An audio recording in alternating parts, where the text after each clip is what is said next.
ये प्रिंस हैं, रोशन आनंद सर के अपने भाई, सगे भाई। अभी ये केस रोशन आनंद सर और खान सर के बीच चल रहा था, आप जानते हैं। इनके ऊपर भी एफआईआर हुआ था और रोशन आनंद सर के ऊपर भी एफआईआर हुआ। रोशन आनंद सर जेल में हैं और आपको पता है उन्होंने भी उस दिन बताया था कि ऑपरेशन हुआ है, किडनी का प्रॉब्लम है, उनको दर्द अभी भी हो रहा है, पर वो जेल में है, उनको बेल नहीं मिला है। और प्रिंस चूंकि उसी केस में यहां से फरार हो गए थे, नेपाल में एक होटल में संदिग्ध हालत में इनकी डेड बॉडी मिली है। पुलिस इसकी जांच कर रही है। मेरा ये वीडियो बनाने का कहीं मतलब नहीं कि मैं किसी के ऊपर आरोप लगा रहा हूं, क्योंकि मैं नहीं जानता हूं कि इनकी मौत कैसे हुई। पर मैं एक बात शुरू से कह रहा था कि झगड़ा को उस लेवल तक नहीं ले जाना चाहिए इन लोगों को, और आपस में सुलह कर लेना चाहिए। बहुत सारे आप लोगों में से लोग कमेंट कर रहे थे मुझे कि आप काहे नहीं करवा रहे हैं। मैंने खान सर को व्हाट्सएप पर पर्सनली मैसेज करा है कि गुरुदेव एक कदम आगे बढ़ के आप ही इसको मैटर को सॉर्ट आउट करिए, लेकिन कोई रिस्पॉन्स इस बात का नहीं मिला। मैं मान लेता हूं कि अगर इनकी किसी ने हत्या नहीं की हो और अगर ये डिप्रेशन में जाकर खुद को सुसाइड कर लिए हो, क्योंकि आज इस दुनिया में तो ये है नहीं, और कोई व्यक्ति शौक से अपने आप को नहीं मारता है, या तो उसे कोई मार देता है या वो परेशान होकर मरता है। मैंने एक बात और कहा था कि जब हम बहुत बड़ा व्यक्ति बन जाएं, बहुत बड़ा पद पर चले जाएं, या बहुत पॉपुलरिटी हमारी हो जाए, तो हमें सोच समझ के भी बोलना चाहिए, क्योंकि मेरे बोलने से अच्छा या बुरा असर बहुत दूर तक होता है। खान सर एक ग्लोबल शिक्षक हैं, विश्व के नंबर 1 शिक्षक। मैं उनका मित्र हूं, मुझे पता है वो जो भी कुछ बोलेंगे उसका असर पूरे देश में और दुनिया में होता है। इसलिए मैं कह रहा था कि उनके गलत बयान का मैं विरोध करता हूं, मैं सिर्फ सत्य के साथ हूं। लेकिन आप लोगों में से बहुत लोग मुझे गाली दे रहे थे, और बहुत सारे 3-4 टीचर ने तो वीडियो भी बना दी कि खान सर के वजह से ही मुखिया बना था, ही भूल गया हम मुखिया बने थे। इसका क्या मतलब है? मैं धन्यवाद देता हूं खान सर का भी और उन लोगों का भी जो वहां अपना आकर योगदान दिया। कोई उत्तर प्रदेश से एक लड़का भी आकर योगदान दिया, झारखंड से, पूरे बिहार के कोने कोने से कोई आकर योगदान दिया। सबका महत्व है, पर इसका यह मतलब तो नहीं है कि मैं जब आप गलत करो तो भी मैं आपको कहूं कि नहीं मैं तुम्हारे साथ खड़ा हूं। तो उस पर भी लोगों ने कहा कि मित्रता कर्ण से सीखो।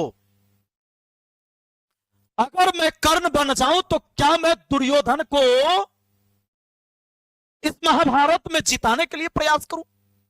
क्या आप यह चाहते हैं कि मैं कर्ण बनकर दुर्योधन को इस महाभारत में विजय दिलाऊं? यानी इस बार महाभारत में आप दुर्योधन को जीतते देखना चाह रहे थे। मैं क्यों कह रहा हूं ऐसी बातें, मुझे कहने की क्यों जरूरत पड़ रही है? क्योंकि मित्रता मुझे आप सिखा रहे थे। इनका गलत बयान कहां कहां है ये देखिए, और इस बयान का असर दो बात हुई होगी, या तो इन्होंने सुसाइड किया होगा, किसी ने जहर दे दिया होगा, या किसी ने हत्या कर दी किसी तरीके से, या कोई भी और कारण हो सकता है। यह पुलिस का मामला है, जांच का मामला है, जांच होना चाहिए। निर्दोष को सजा नहीं मिलना चाहिए, लेकिन दोषी को सजा हर हाल में मिलना चाहिए। अभी आपको मैं बताता हूं, मैंने बोला था तो लोग मुझे विरोध कर रहे थे कि तू खान सर से जलता है। शुभांकर मिश्रा के शो में जाकर क्या बोला इन्होंने, सुनिए। तीर्थ सेकेंड राउंड में आए थे मारने के लिए। कौन हमला किया था? वो वहीं के थे सब, कोचिंग माफिया या वही माफिया सब। अब कपिल शर्मा के शो में इन्होंने क्या बोला था ये भी सुन लीजिए। क्या हुआ था? वो बम मार दिया था सर। हैं? आपके घर पे? हाँ, मेरे कोचिंग इंस्टीट्यूट पे 8-10 तो फेंक दिया सब। अमिताभ बच्चन के केबीसी शो में फिर क्या बोला था सुन लिए। फीस कम करने के चक्कर में बहुत दिक्कत हो गया। पहले तो धमकी आई, फिर नॉर्मल ऐसे बात होने लगा, और एक दिन हो गया बम चला दिया गया हमारे यहाँ। अरे बाप रे। यानी इन्होंने सीधे आरोप लगाया था कोचिंग वालों पर, ये कोचिंग वाले बम चलाते। हमेशा 8 से 10 राउंड गोली भी चला भी इनके कथनानुसार, और 8 से 10 बम भी फेंका गया था। सुने ना, 8 से 10 बम फेंका गया, लेकिन उसकी एफआईआर की कॉपी मुझे नहीं मिली। मैंने बहुत ढूंढा।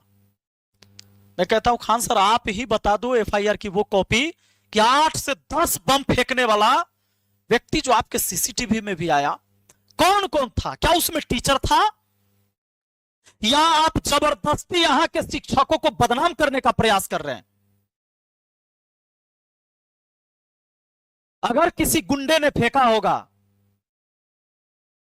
तो आप उसका नाम लीजिए, लेकिन यह कहना कि मैं सस्ता पढ़ाता हूं इसीलिए जलता है कोचिंग वाला से उसे बम चला देता है, इतना पटना के टीचर में हैसियत तो नहीं है कि कोई गोली और बम चलाए वहां जाके।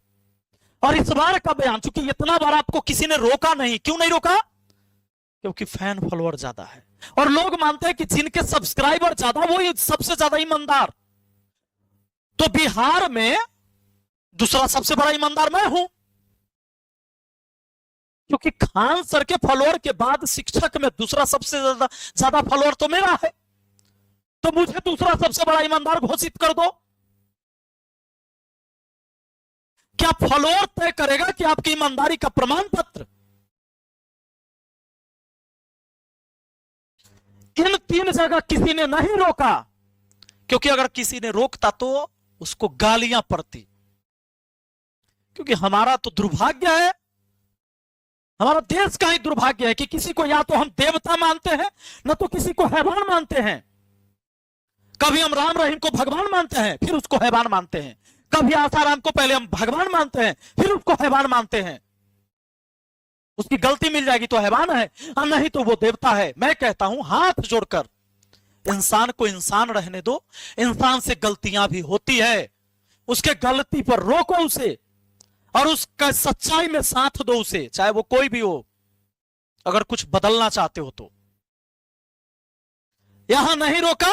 आज मीडिया में फिर से उन्होंने क्या बयान दिया? हर छोटी जीत के लिए असली अल्फोंसो और रसीले आम वाला माजा हो जाए। बयान दिया उस दिन। लड़ाई किस चीज के लिए होता है आप जानते हैं, पटना के जो भी स्टूडेंट हैं इन सबको पता है, बैनर पोस्टर लगाने का। सबसे ज्यादा बैनर पोस्टर किसका लगता है? खान सर से ज्यादा किसी का नहीं लगता, क्योंकि इतना बड़ा साम्राज्य किसी के पास है भी नहीं। कोई बेचारा कोचिंग वाला 20,000 50,000 महीना कमाता है, अपना परिवार चलाता है, कोचिंग चलाता है, 5,000 प्रचार में खर्च करता है, बैनर पोस्टर लगाता है अपने सामने। लेकिन जब इनका लगता है तो पूरे मुसल्लापुर हाट का पूरा कोचिंग मंडी ढक जाता है, और यह है पोस्टर पर पोस्टर ढकने के वजह से विवाद खड़ा होता है। रोशन आनंद सर का बोर्ड ढक गया, और इन दोनों की रंजिश पहले से चली रही थी। रोशन आनंद सर के लोग गए, खान सर के बोर्ड तोड़ दिए, उनके गार्ड को पीट दिया, फिर इधर से गोलियां चली। अब जब मीडिया आ गए तो खान सर ने सोचा लड़ाई झगड़ा तो होते रहेगा, एफआईआर होते रहेगा, एक बात रख देते हैं ताकि पूरे देश में फिर से लोग शिक्षा का देवता भी फिर से मुझे माने, हमें इंसान न माने देवता माने। उन्होंने कहा कि 8 से 10 राउंड गोली चलते तो हम अपने आंख से देखे हैं, चारों तरफ से गोली चल रहा था। फ्री होके रख दिया यहाँ पर। 8-10 राउंड तो हम देखे हैं यहाँ पे, 8-10 राउंड हम देखे हैं। लेकिन अगले दिन के एफआईआर जो उन्होंने करवाया, क्या एफआईआर में आप हड़बड़ा के लिखे थे क्या? कोई रात भर के बाद अगला दिन एफआईआर हुआ, तो यह मुझे जानना है कि क्या ये हड़बड़ा के तो ना लिख दिए? इसमें कहीं भी आपके ऊपर गोली चला इसका चर्चा नहीं है एफआईआर की कॉपी में। बयान तो आपने दिया था, तो वो बयान झूठा है या आपने जो एफआईआर लिखवाया वो झूठा है? अब यहां पर आप नहीं देते हैं कि मेरे ऊपर गोली चला, लेकिन अब पुलिस जब सीसीटीवी वीडियो निकालती है, वायरल होता है, वो सारी चीजें गार्ड से पूछताछ होती है, तो पता चलता है गोली आपने चलवाया था। और यहां क्या बोले उस दिन? 8 से 10 राउंड गोलियां तो चला, वो हम अपने आंखों से देखे। खान सर के 2 गार्ड गिरफ्तार, फॉरेंसिक जांच के लिए भेजे गए हथियार वीडियो में फायरिंग करते दिखे। यहां से लगातार आप झूठ बोलते आ रहे हैं। अगर इस बात पर किसी ने आपको रोका होता, आज आप यहां नहीं बोलते और इतना बड़ा लफड़ा खड़ा नहीं होता। मैं आप सबसे पूछना चाहता हूं, चलो मैं भी खान सर के मित्र रहा हूं। आज भी मैंने खान सर को मैसेज किया, सुबह में भी, इससे पहले भी मैसेज किया है कि मामला सॉर्ट आउट करिए सर। किसी का व्हाट्सएप चैटिंग ऐसे में नहीं दिखाना चाहता। मैंने कहा था कि आप इस मामला को एक कदम आगे बढ़ के केस वापस ले लीजिए सर, बात खत्म। आप दोनों पढ़ाएंगे तो छात्रों का भला होगा, मैंने बोला है, पर रिस्पॉन्स नहीं लिया गया। तब मुझे आकर आपको सामने से बोलने की जरूरत पड़ रही है।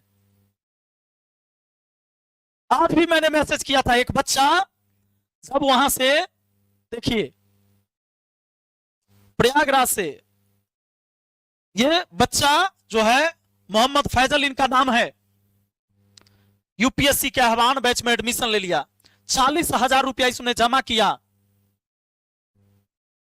और 35,000 इसको और देना था, लेकिन अचानक इसकी मम्मी का तबीयत बिगड़ गया और यह बच्चा अपनी मां का गहना बेचकर, सोना का गहना इनकी मां ने बेचकर तब एडमिशन के लिए दिया था।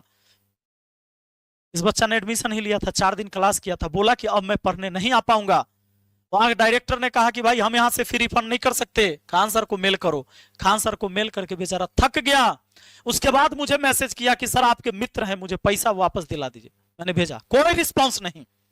देखो क्या लिखा है, मैं मोहम्मद फैजल, ये एक स्टूडेंट है, इन्होंने यूपीएससी आह्वान में 16/4/2026 को दाखिला लिया था। मेरी रजिस्टर ईमेल आईडी इतना इतना है और मोबाइल नंबर इतना है, जो मैंने ढक दिया लास्ट के 3 डिजिट।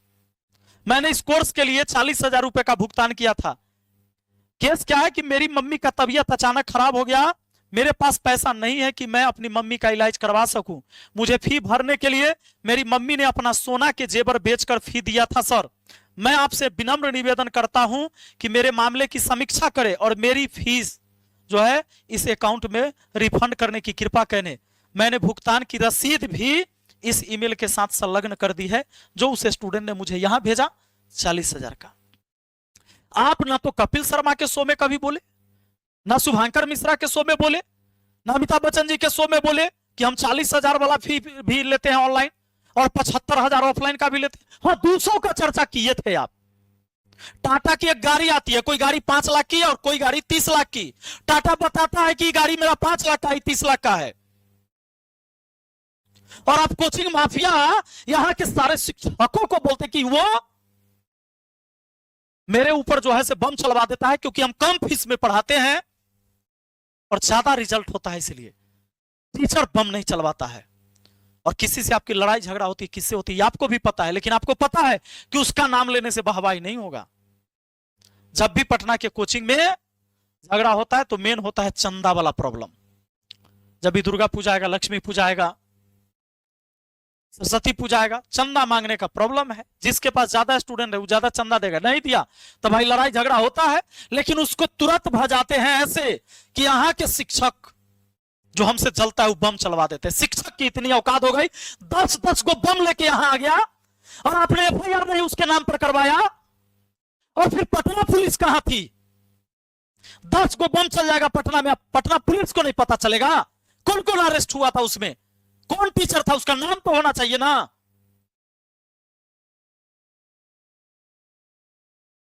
बाकी मैं तो आप लोग को समझा के थक गया, मैं कुछ नहीं कह सकता। गाली देना है दो मुझे गाली, पर मैं सिर्फ सत्य के साथ हूं। मैं वो कर नहीं हूं कि दुर्योधन के पक्ष में लड़ाई करके महाभारत में दुर्योधन को विजय दिलाऊं। माफी चाहते हैं आपसे। और जो लोग कहते हैं ना कि खान सर की वजह से तू पॉपुलर हुआ है, अरे खान सर 2019 में आए, हम 2017 में आए हैं। चैनल के अबाउट खोल के देख लो। यही उनको पता नहीं रहा होगा कि वीडियो कैसे बनता है, हम तहिया वीडियो बनाते थे। उनके फैन फॉलोअर है ज्यादा, ये अच्छी बात है। उन्होंने मेहनत किया होगा, हमसे ज्यादा बेहतर किया होगा, ये अच्छी बात है। माफ कीजिए बाकी, और जिनको भी दिल को तसल्ली